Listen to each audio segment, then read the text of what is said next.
A young veteran from the Naugatuck Valley disappeared in 1975, 7 months after coming home from 2 tours in Vietnam, leaving behind a locked garage, an empty cash drawer, and a wife with a 7-month-old daughter who had not yet learned to say his name.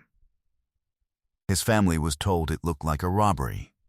His business partner wept at the memorial, and for 44 years, a partial fingerprint lifted from that cash drawer sat in an evidence envelope in the Derby Police Department. A print that didn't belong to the victim, didn't match any customer on record, and couldn't be identified with the technology of 1975. But in 2019, a Connecticut State Police analyst ran that same print through a database that didn't exist when Tommy Wierzbicki disappeared. What she found would expose a betrayal so calculated, so coldly sustained across 4 decades, that the community of Derby, Connecticut, a town that prided itself on knowing its own, would spend weeks trying to understand how they had trusted the wrong man for so long. Before we get to the name, we have to go back to Derby. Because to understand what was lost, you first have to understand who Tommy Wierzbicki was, and what it meant, in a town like that, in a year like that, to finally make it home. Derby, Connecticut sits at the confluence of the Naugatuck and Housatonic rivers in the hill country west of New Haven, a manufacturing city that had been running on brass and rubber and sheer human stubbornness since before the Civil War.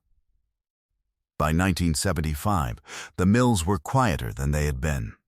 The brass works had shed workers through the 60s, and the recession had taken more, but the neighborhoods held. The triple-deckers on Caroline Street still had the same families on every floor they'd had in 1955. St. Mary's Parish ran the calendar. The diner on Division Street served coffee in heavy ceramic mugs and didn't rush you, and the men who worked the remaining factory shifts came in after 6, with their jackets still smelling of metal and the river. Tommy Wierzbicki had grown up 3 blocks from that diner. His father had worked the Anaconda Brass Mill for 31 years. His mother, Helena, had raised 4 children in a house on Minerva Street that smelled of pierogies on Fridays and candle wax on Sundays. Tommy was the second born, the one who fixed things. The neighbor's bicycle, his uncle's lawnmower, the furnace in the rectory that Father Kowalski had been managing with a screwdriver and a prayer since 1968. He could look at a broken engine and understand it the way some people understand a sentence. He enlisted in 1966, when he was 20 years old. He served 2 tours in Vietnam, the first in the Mekong Delta, the second outside Da Nang, and came home in the spring of 1973 to a ticker tape of mixed feelings that the country had not yet figured out how to sort. Derby knew how to welcome him back. A handshake from Father Kowalski, a plate of food from every woman on the block, and the unspoken understanding that what he'd seen over there was his business, and nobody was going to pry. He was 27, and he walked a little differently than he had before. Not badly, just like a man who had learned to measure ground before he crossed it. In the fall of 1973, he went into business with Frank Coletti. Frank was 32, a Derby native whose family had run a hardware store on Main Street until the lease went sideways in 1970. He had the charm and the front-of-house ease that Tommy, who preferred to be under a car than in front of a customer, genuinely lacked. Together they leased a 2-bay garage on Hawthorne Avenue and opened Coletti and Wierzbicki Auto Repair. By the spring of 1975, they had more work than 2 men could comfortably handle and were talking about hiring a third. In March of 1975, Tommy's wife, Barbara, gave birth to their daughter, Linda. Tommy called his mother from the hospital payphone at 2 in the morning and woke her up, and Helena said later that she had never heard her son sound that way before, like something that had been braced for a long time had been allowed to rest. He brought Linda home to the apartment on Olivia Street. He put a Cardinals pennant on the wall above the crib, because that was his team, and he intended to raise her right. He had one habit that the other mechanics on Hawthorne Avenue teased him about. He kept a paper ledger for every job, by hand, in a system he had developed himself. Parts cost, labor hours, markup, everything accounted for to the penny. He was not formally trained in bookkeeping. He had simply decided, at some point, that knowing exactly where every dollar went was the difference between a business and a wish. In the summer of 1975, that ledger began to tell him something he did not want to believe. The numbers weren't adding up. Not by a lot, not at first. Small discrepancies, parts ordered but not logged, invoices that didn't match the shop's copy. Tommy checked his own arithmetic twice, then 3 times.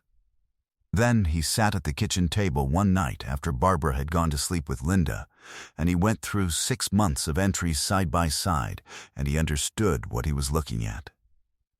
On the evening of October 2, 1975, he confronted Frank Coletti. That was the last evening anyone who loved Tommy Wierzbicki ever saw him whole. On Saturday morning, October 4th, Barbara called Frank Coletti at 8 o'clock when Tommy had not come home from closing the garage the previous night. Frank said he hadn't been at the shop, said he'd left by 4, before Tommy had taken over for the evening close. He said he was sure Tommy had just gone out with some of the guys and lost track of time. He said not to worry.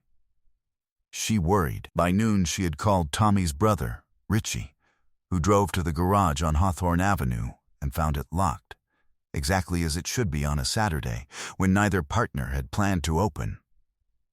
Tommy's car, a 1969 Dodge Dart he had rebuilt himself, sat in the lot behind the building. She called the Derby police at 12:43 p.m. Officers arrived within the hour. The garage was opened with Tommy's spare key, which Barbara kept at the apartment. Everything inside appeared normal. Bays clean, tools racked, work orders clipped to the board. Everything except the cash drawer, which had been pulled from the register and left open and empty on the counter.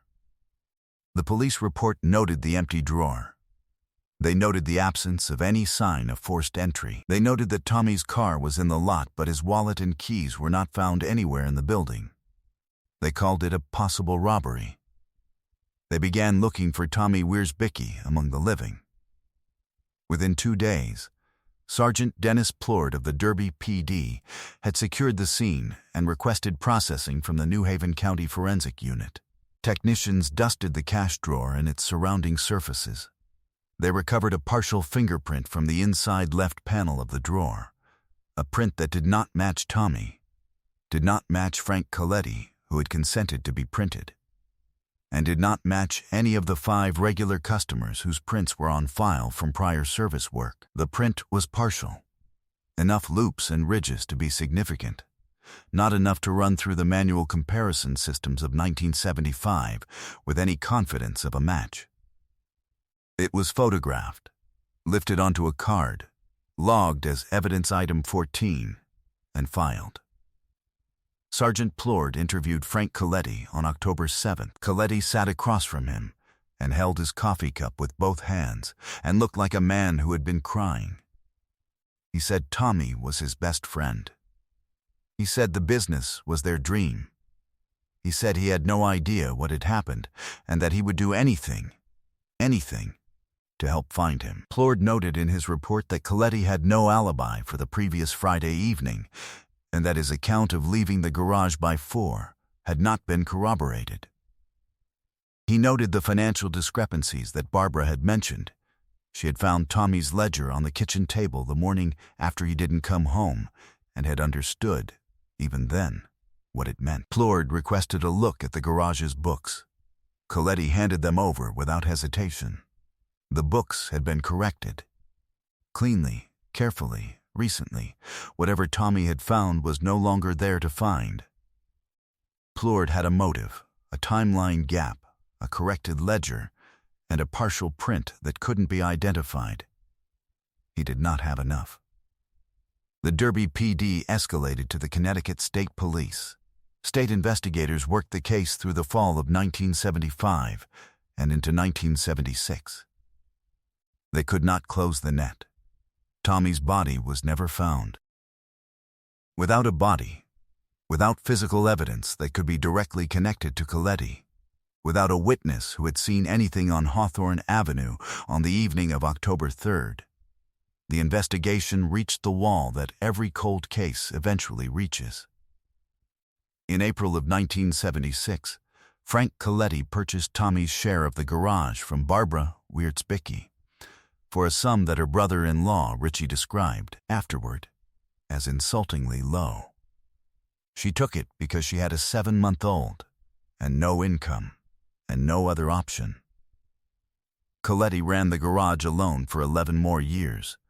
He joined the Knights of Columbus. He attended Tommy's memorial mass every October.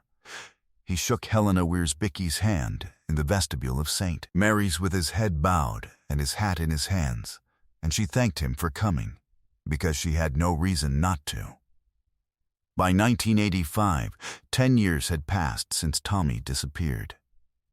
Linda Wierzbicki was 9 years old and in the 4th grade, and knew her father only through photographs and the careful, loving way her grandmother Helena spoke of him.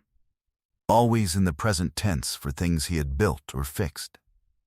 Always in the past for the things that were gone.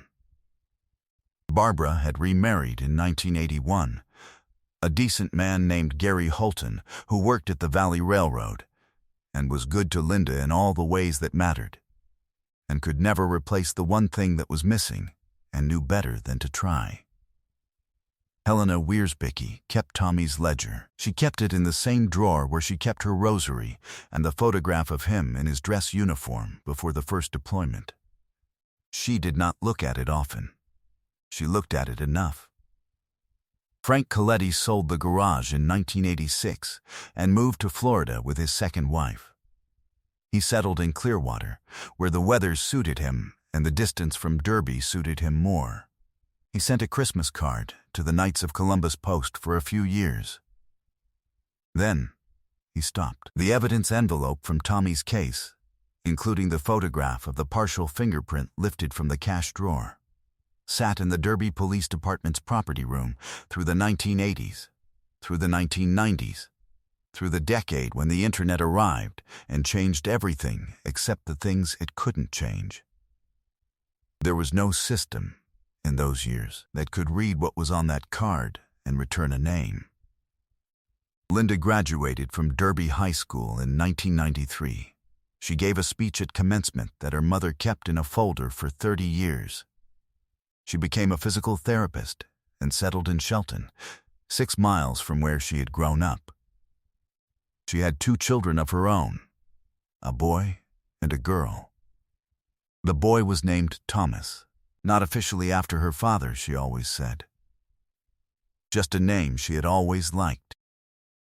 Nobody in the family pushed on that. Helena Wierzbicki died in 2004. She was 81 years old. She had kept the faith of a Polish Catholic woman from the Naugatuck Valley, which is to say she had kept it completely and without complaint, and had asked God about her son's case in her prayers every night for 29 years, and had accepted, in the particular way that deep faith enables, that the answer would come in its own time, or it would not come at all. Her time ran out before the answer did. In Clearwater, Florida, Frank Coletti turned 70, then 75. He had a boat he took out on weekends. He played cards on Thursday nights.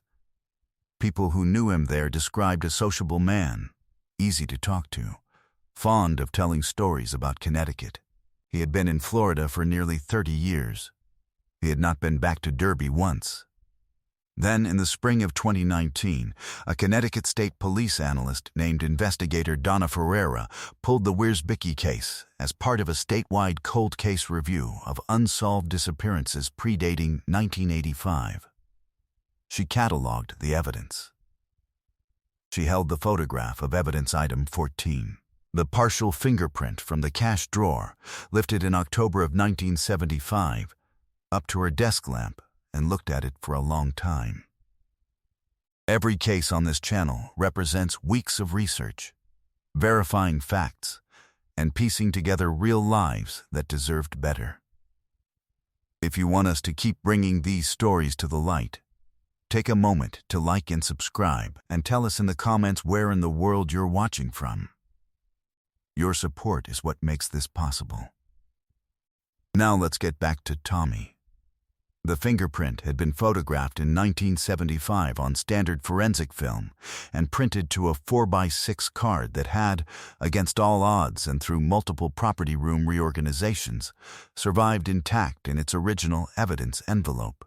The partial was not large, about 30% of a full print, centered on what appeared to be a whorl pattern with several identifiable ridge characteristics. In 1975, manual comparison of partials required a complete card on file to match against. Without that card, the print was unreadable in any useful sense. In 2019, it was a different question entirely. Investigator Ferreira sent the original photograph to the Connecticut State Police Forensic Imaging Unit, which used high-resolution digital scanning and ridge enhancement software to isolate and clarify 22 distinct characteristics from the partial. 22 characteristics is above the threshold required for a AFIS submission. The Automated Fingerprint Identification System, the national biometric database that the FBI began building out in the 1990s and that now holds the prints of tens of millions of people collected through arrests, background checks, and military service, was queried with those 22 points. The system returned a candidate match in 14 seconds. The match was to a set of prints collected in Hillsborough County, Florida in 1987, when a man named Francis A. Coletti had been arrested on a driving under the influence charge. He had been fingerprinted at booking. His prints had entered the Florida database, and when that database was integrated into the national AFIS system in the late 1990s, had been sitting there ever since, waiting. In the specific and indifferent way that databases wait for a query that would find them. Francis A. Coletti, Frank, age 78. Last known address, Clearwater, Florida. Ferreira called her supervisor without standing up from her desk. She said, very quietly, "I need you to look at this screen." The Connecticut State Police contacted the Hillsborough County Sheriff's Office. Within 3 days, investigators had confirmed Coletti's current address and established surveillance. A Connecticut arrest warrant was issued charging Frank Coletti with murder in the first degree in the death of Thomas J. Wierzbicki. On a Tuesday morning in July of 2019, 2 Hillsborough County deputies knocked on the door of a house in a quiet Clearwater neighborhood. It was just after 7. Frank Coletti answered in a bathrobe. He was a heavy-set man with white hair and the permanently tanned look of someone who had spent 30 years in Florida's sunshine. The deputy holding the warrant said his name and his charge. Coletti looked at the warrant. He looked at the deputy. He said nothing for a long moment. Then he turned back into the house and called out to his wife that he needed to go with these men and not to worry. He was extradited to Connecticut in August of 2019. In his first court appearance, standing in a courtroom in New Haven County, wearing a suit that fit him badly after the weight he had lost in the county jail, he looked like what he was, an old man at the end of a very long lie. The courtroom was full. Barbara Holton was there, in the second row, 69 years old, with Linda sitting beside her. Richie Wierzbicki, Tommy's younger brother, 72 years old and still with his brother's eyes, sat in the third row with his hands folded in his lap and looked at Frank Coletti for the first time in 28 years. In pre-trial proceedings, facing the fingerprint evidence and a forensic reconstruction that placed him in the garage on the evening of October 3, 1975, Frank Coletti entered into plea negotiations with the state. In January of 2020, he pled guilty to 1 count of murder in the 2nd degree. The plea agreement, which his attorneys negotiated on the basis of his age and health, resulted in a sentence of 25 years, a term that, at 79, was the functional equivalent of life. He was committed to the Garner Correctional Institution in Newtown, Connecticut. He offered a statement at sentencing, which the courtroom had been told to expect, and which lasted 43 seconds. He said he was sorry. He said he had made a decision in a moment of desperation that he had lived with for 44 years. He said he thought about Tommy Wierzbicki every day. He said the last part in a voice so quiet that the court reporter had to ask him to repeat it. Barbara Holton, given the opportunity to address the court, stood and looked at Frank Coletti for a moment without speaking. Then she said, "Tommy survived Vietnam. He survived 2 tours. He came home to us. And you took him from a garage on Hawthorne Avenue over money. Over money." She sat back down.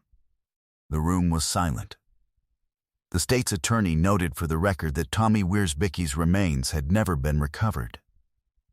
That remained true at the time of sentencing. It remains true now. Thomas Wierzbicki was 29 years old. He fixed things. He kept a paper ledger by hand because he believed in knowing where every dollar went.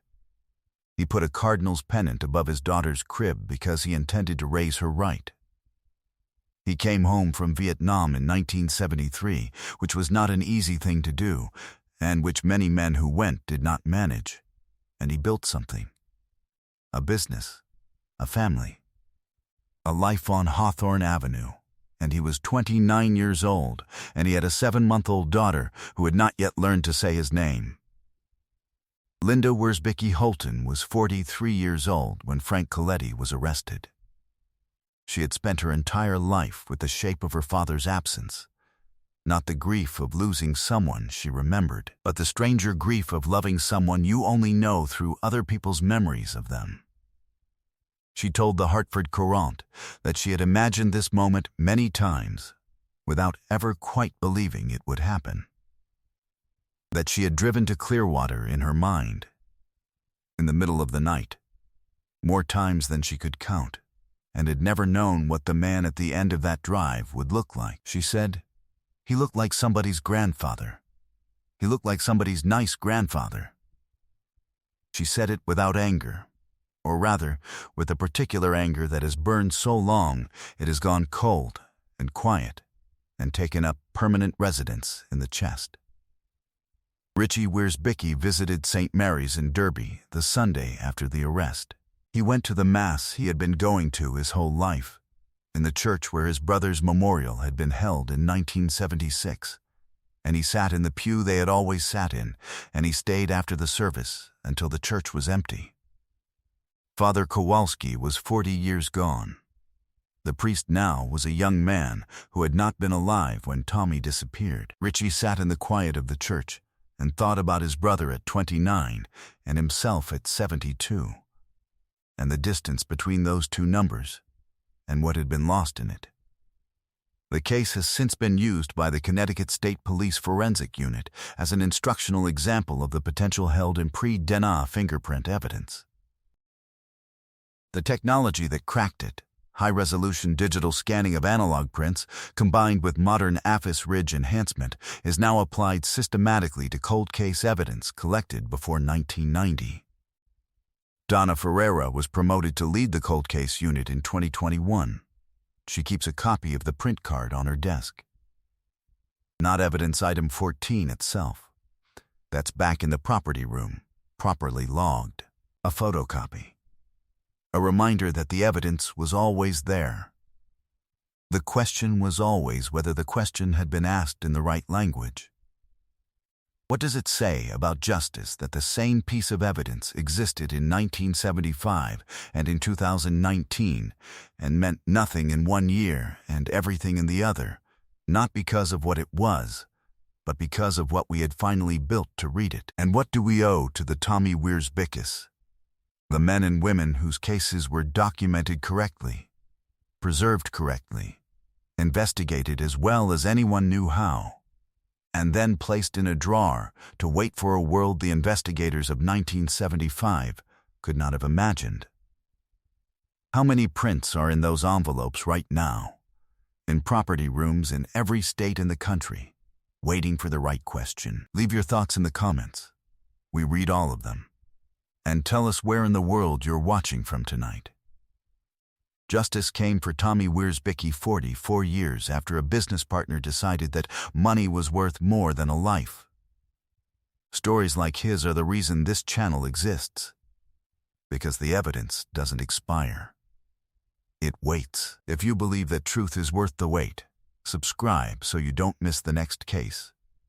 More solved cold cases are in the description below. Thank you for being here.